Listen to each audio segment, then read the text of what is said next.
रमज़ान मुबारक में रोज़े रखने से कैंसर कैसे नहीं होता? अब इस चीज़ पे हम आते हैं कि कैंसर। अस्सलाम वालेकुम, उम्मीद करता हूँ आप सब खैरियत से हैं। मेरा नाम रिज़वान अली, प्रोफ़ेसर रिज़वान अली, जो कि आपके साथ आज जिस टॉपिक पे हम वीडियो बना रहे हैं वो है रमज़ान मुबारक का माह रमज़ान का जो महीना है, इसमें रोज़े रखने से क्या अपना हमारे जिस्म में तब्दीली आती है और उसके अलावा रोज़ा रखने के साथ-साथ जो हमारे जो किन बीमारियों से इनसे बचा जा सकता है, ठीक है? तो फर्स्ट ऑफ ऑल जो हमारी बीमारी जिसमें रिसेंटली जो है रिसर्च भी की गई है कि रमज़ान मुबारक में रोज़े रखने से रमज़ान मुबारक के रोज़े रखने से कैंसर की जो बीमारी है वो 80% तक जो है वो और इनको कैंसर की बीमारी से बचा जा सकता है कहते हैं, ठीक है। उसको मैं एक्सप्लेन करता हूँ कि वो किस तरीके से और किस तरह से जो है ये हमारी जो कैंसर से वर्क करता है जिससे हम कैंसर की बीमारी से यानी छुटकारा हासिल कर सकते हैं। अब यानी कि साल के जो 11 माह है हम खाना खाते हैं। खाना खाने के बाद हम उसको खाना खाने के बाद हम जो उसका प्रोसेस है उसके बाद यानी कि कहने से बाद हमारा जो स्टमिक है वो कंप्लीटली जिसे कहते हैं वो साफ नहीं होता, ठीक है?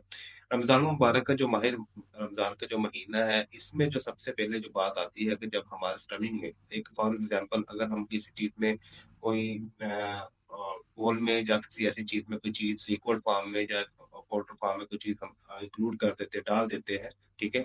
उसमें हम दूसरी जगह मूव कर देते हैं, ठीक है?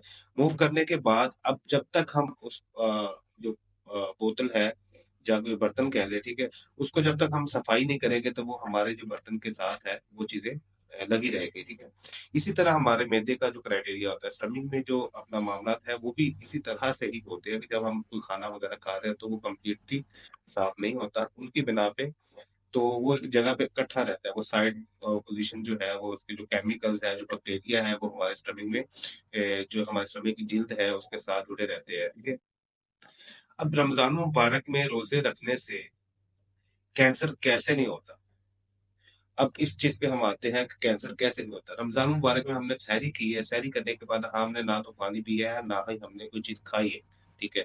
और ना खाने के हमारा जो बॉडी है, जिसम पार्ट्स ऑफ बॉडी है या अपना जिल्द कह लें, जिल्द ने किसी किस्म के बैक्टीरिया या कोई ऐसे मामला तो उसको अपना खुराक के तौर पे हासिल करना ही करना होता है, ठीक है? उन्हें ये चीज़ के साथ किसी किस्म का गर्ज़ नहीं होता, ठीक है?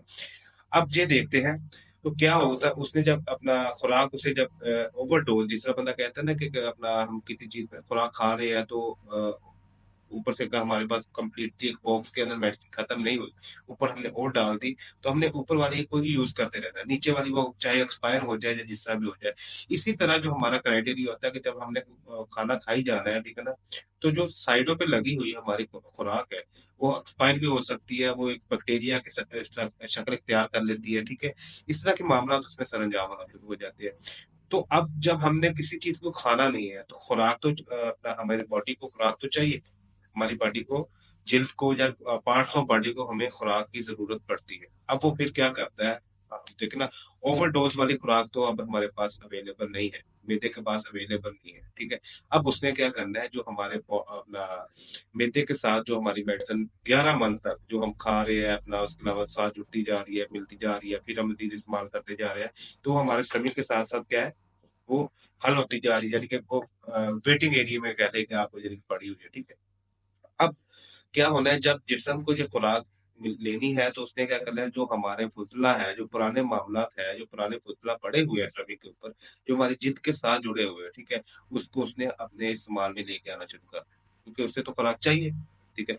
अब ओवरडोज़ तो उसे मिल नहीं रही, अब ओवरडोज़ हम जब खा ही नहीं रहे, ठीक है ना? उसे कहाँ से मिलेगी, ठीक है? उस कारण क्या करना है उसने, वो जो ऑलरेडी जो हमारे पिछले 11 मंथ के जो फुज़ला हैं, जो हमारे उधर स्टमक में कहीं कॉर्नर में पड़े हैं या जिसके साथ लगे हुए हैं, तो फिर उसने क्या करना है ना उसको अपने यूटिलाइज़ करना शुरू कर देना है, उसको हासिल करना शुरू कर देना है, उसके ज़रिए अपने जो हमारी बॉडी है उसको एनर्जाइज़ेबल करना शुरू कर देना है, ठीक है? इसमें जो होता है वो अपना जो क्राइटेरिया जो आया था जब हमने 1 मंथ का जो क्राइटेरिया है, 25 डेज़ जो है मैक्सिमम, ठीक है? 25 से 28 डेज़ जो है, अगर इस साल के अंदर, ठीक है? अब हम इस कैटेगरी को डेवलप करते हैं, तो हमारा जो मैदा है वो बिल्कुल फ्रेश हो जाता है, ठीक है?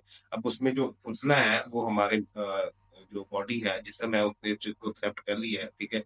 ज़ाहिर-सी बात है वो हमारा क्या है, मैदा साफ़ हो गया। फिर हमने इफ्तार किया, इफ्तार के बाद जब हमने फिर अगले दिन सहरी कर ली, ठीक है? सहरी के जो मामला फिर पीछे रह जाते हैं, वो फिर हमारी पार्ट्स ऑफ बॉडी उसे एक्सेप्ट करना शुरू कर देती है। तो इस कारण हमारा जो मैदा है जब ये फ्रेश होना शुरू हो जाएगा, जब केमिकल जो बैक्टीरिया है उसके अंदर मज़ीद जब हम उनको ज़्यादा देर के लिए स्टे नहीं करवाएँगे, ज़्यादा देर के लिए जब स्टे नहीं होगा तो वो केमिकल जो हमारे बैक्टीरिया है वो मज़ीद कोई कैंसर का बायस नहीं बना सकते। आपको मेरी वीडियो पसंद आई है तो लाइक कीजिएगा, सब्सक्राइब कीजिएगा और बेल आइकन को क्लिक कीजिएगा।